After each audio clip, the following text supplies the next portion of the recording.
नमस्कार, मेहता टॉक्स आपका स्वागत करता है। आज सिनेमा ज्ञान माधुरी के आज के इस अंक में मैं उन्हीं कहानियों को दोहरा रहा हूँ जो कभी न कभी किसी न किसी प्रकार आपने अवश्य सुना होगा। शैली हमारी, तरीका मेरा।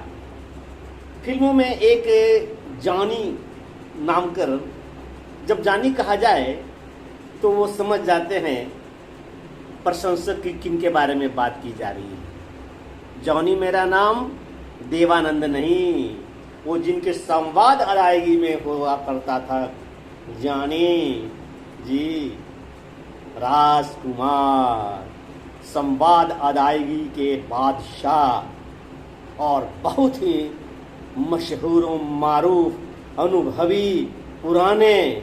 वे कभी पुलिस में हुआ करते थे और चले आए फिल्म में कड़क, वही पुरानी ठसक। अब देखिए, फिल्मों में आए हैं तो फिल्मों के वातावरण में ही रहना था, परंतु राजकुमार वास्तव में एक बेहतर कलाकार थे, इंसान भी बढ़िया थे, लेकिन उनका पंगा बार बार धर्मेंद्र से पड़ा और वो आपको जानने के लायक है।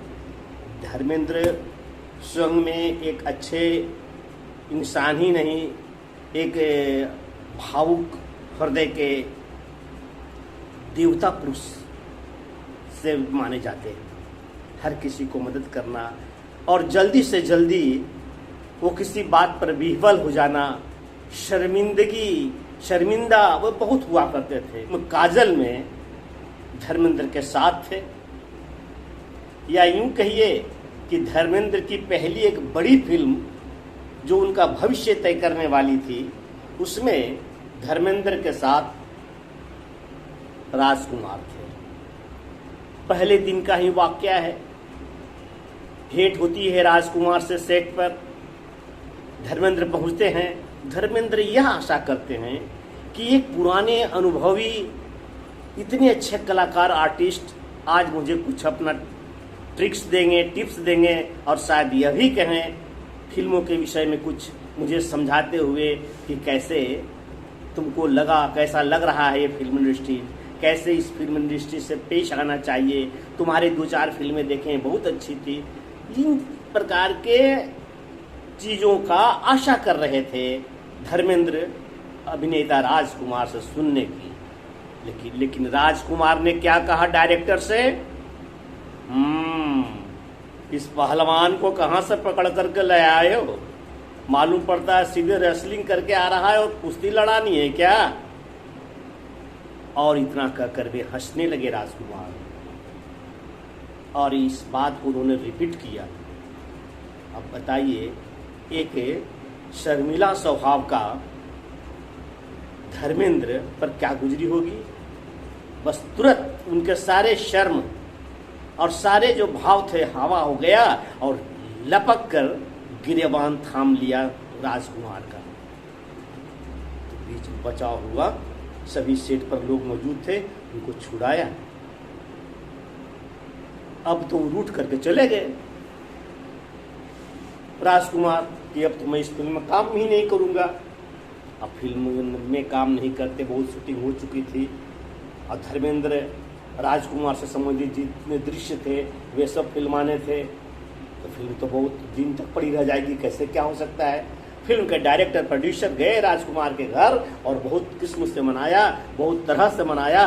तब राजकुमार ने कहा कि ये 2 बातें हो सकती है। एक तो वो लड़का मुझसे सीधा सीधी पब्लिकली माफ़ी मांगे, और दूसरी बात कि उसके साथ मेरा कोई दृश्य, कोई सीन मैं करूँगा नहीं। धर्मेंद्र नहीं माने, कैसे कि मैं तो माफ़ी मांगूंगा नहीं। ये फिल्म जबकि काजल जैसी फिल्म धर्मेंद्र के कैरियर के लिए ज़रूरत थी। उस फिल्म में एक हीरोइन थी पद्मिनी, लेकिन मुख्य भूमिका थी मीना कुमारी का। मीना कुमारी ने धर्मेंद्र को समझाया कि आप नए आए हो, देखो क्या होगा क्षमा मांग लेने से। और इस प्रकार से किसी तरह से दाएं बाएं करके क्षमा मांग लिया, और क्षमा मांग लिया गया, समझा गया। राजकुमार राजी हुए। उसके बाद फिल्म में जो शूटिंग हुई, आपने काजल देखी होगी, जिन जिन दृश्यों में राजकुमार और धर्मेंद्र का पाला पड़ता है, वास्तव में वे सभी दृश्य बारी बारी से फिल्माए गए हैं। दोनों वहाँ पर हैं नहीं, एक बार डम्मी रख करके दोनों के लिए रखा गया, उसके बाद फिल्म का फिल्मांकन हुआ। दूसरी बार की कहानी यह है, एक बार दूसरी बार जब टक्कर हुई, बहुत दिनों तक इनका इस फिल्म के पश्चात धर्मेंद्र के साथ राजकुमार का कोई फिल्म किसी ने कोई साइन नहीं किया। लेकिन रामानंद सागर एक फिल्म बना रहे थे और वो फिल्म, उस फिल्म का नाम था आंखें। आंखें फिल्म के लिए उन्होंने पहली प्राथमिकता दी थी राजकुमार की और दूसरी पसंद था रामानंद सागर का धर्मेंद्र। तो पहले राजकुमार के पास गए, राजकुमार को फिल्म आंखें की पूरी कहानी सुनाई। ये फिल्म 67 में आई होगी। वो पूरी कहानी सुनाई। सुनने के बाद राजकुमार ने कहा, दो बातें कही। एक तो शायद उन्होंने यह पूछा रामानंद सागर से कि आप सर में कौन सा तेल लगाते हैं। उस तेल की खुशबू राजकुमार को पसंद हुई। और दूसरी बात कि उन्होंने अपने पालतू कुत्ते को निकट बुलाया, बुला करके स्क्रिप्ट को दिखा रहा, बोला ये फिल्म की कहानी है, बोलो इस पर काम करोगे। और घरेलू कुत्ता उछल करके दूर चला गया। रामानंद सागर को स्क्रिप्ट देते हुए, वापस करते हुए उन्होंने कहा राजकुमार ने कि लीजिए, इस फिल्म में तो मेरा कुत्ता भी काम नहीं करना चाहता है, मैं कैसे काम करूँगा। बड़े बेआबरू से होकर लौटे रामानंद सागर। वही रामानंद सागर, वही आदरणीय रामानंद सागर जिसने ये फिल्म को और हिंदी से जगत को एक बहुत बड़ा महा सीरियल दिया, रामायण। अब वो रामानंद सागर उस स्क्रिप्ट को लेकर अपनी दूसरी पसंद के अभिनेता धर्मेंद्र के पास पहुंचे। धर्मेंद्र ने बिना स्क्रिप्ट देखे कहा, धर्मेंद्र ने कहा इस फिल्म में मैं अवश्य काम करूंगा। और उस फिल्म में माला सिन्हा के साथ धर्मेंद्र ने काम किया और काम करने के बाद वो फिल्म सुपर रही।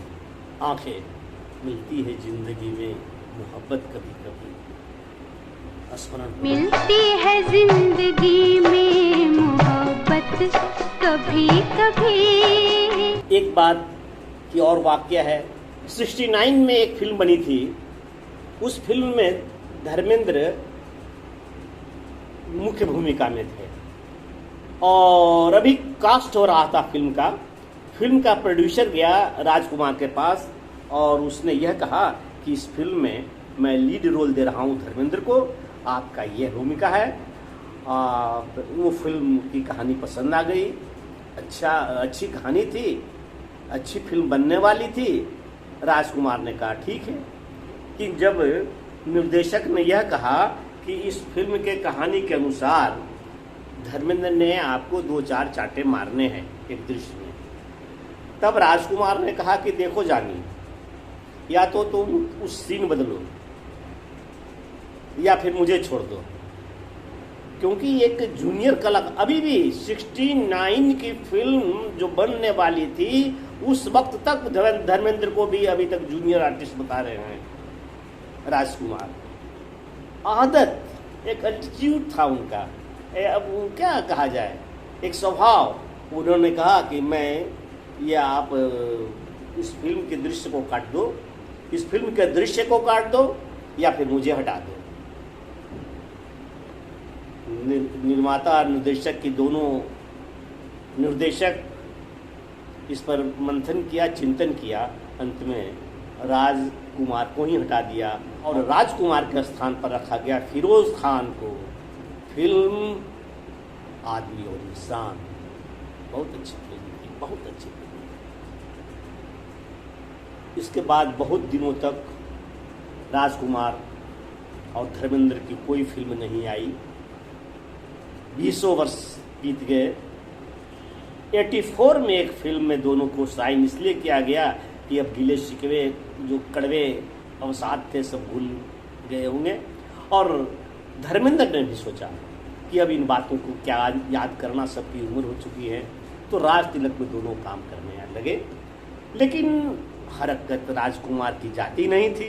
जब जब सेट पर धर्मेंद्र आए तो बोले हेलो जितेंद्र, या फिर जितेंद्र कह के बुलाए। बार बार हर दिन जितेंद्र जितेंद्र। आखिर में एक दिन धर्मेंद्र ने कहा कि महोदय, मेरा नाम धर्मेंद्र है, जितेंद्र नहीं। आपको नाम स्मरण नहीं रहता हो तो मुझे बुलाइए ही मत। उस पर पलटकर राजकुमार उसी तरह से ठास करता हुआ मजाकिया लहजे में संवाद की डिलीवरी की।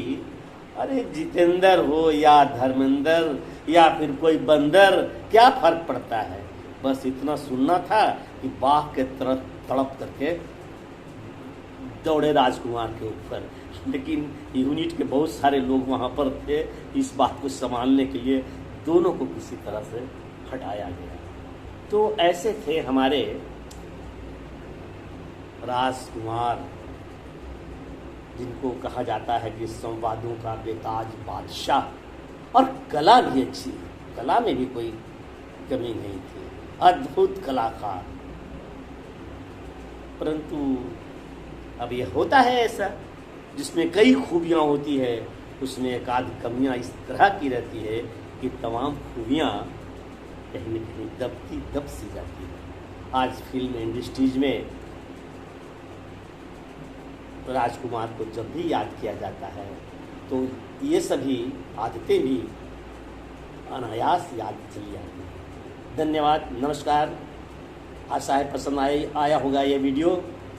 लाइक कीजिए, सब्सक्राइब कीजिए। सब्सक्राइब तो जरूर कीजिए महोदय, मेरे मित्रों, मेरे दर्शकों, सब्सक्राइब अवश्य कीजिए।